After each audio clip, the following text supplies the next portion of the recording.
ഇത് മണിവയൽ. ഏതാനും വർഷങ്ങളായി വേനൽ കൃഷി മുടങ്ങിക്കിടന്ന മണിവയൽ ഇന്ന് 16ഓളം കർഷകരുടെ നിരന്തരമായ അധ്വാനത്തിലൂടെ പൊന്നുവിളയുന്ന ഭൂമിയായി മാറിയിരിക്കുകയാണ്.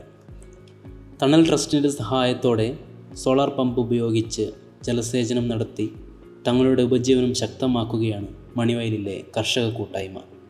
6ഓളം വനിതാ കർഷകരാണ് കൃഷി, വിളവെടുപ്പ്, വിൽപ്പന തുടങ്ങിയ ഘട്ടങ്ങളിലെല്ലാം സജീവമായി ഇടപെട്ടുകൊണ്ടിരിക്കുന്നത്. 400 കിലോയോളം പച്ചക്കറി കർഷകർ ഇതിനോടകം വിളവെടുത്തു കഴിഞ്ഞു.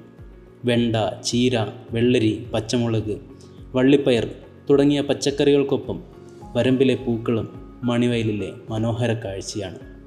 ഇതിനൊപ്പം ചെറുധാന്യ കൃഷിയും പരീക്ഷിക്കുന്നുണ്ട്. സൗരോർജ്ജം ഉപയോഗിച്ച് വെള്ളം കൃഷിയിടത്തിലേക്ക് പമ്പ് ചെയ്യുകയും കൃഷി ആവശ്യങ്ങൾക്ക് ശേഷം വെള്ളം തിരിച്ച് സ്രോതസ്സിലേക്ക് തന്നെ ഒഴുക്കിവിടുകയും ചെയ്യുന്ന കൃഷി മാതൃകയാണ് പുനരുജ്ജീവന കൃഷി. മീനങ്ങാടി ഗ്രാമപഞ്ചായത്തിൻ്റെ കാർബൺ തുലിത മീനങ്ങാടി പദ്ധതിക്ക് പുനരുജ്ജീവന കൃഷിയുടെ വിജയം വലിയ മുതൽക്കൂട്ടാണ്. വിവിധ സ്ഥാപനങ്ങളുടെ സഹകരണത്തോടെ കാലാവസ്ഥാ വ്യതിയാനത്തെ ചെറുക്കുന്നതിനൊപ്പം തങ്ങളുടെ ഉപജീവന മാർഗവും ശക്തമാകുന്നതിൻ്റെ പ്രതീക്ഷയിലാണ് മണിവയലിലെ കർഷകർ.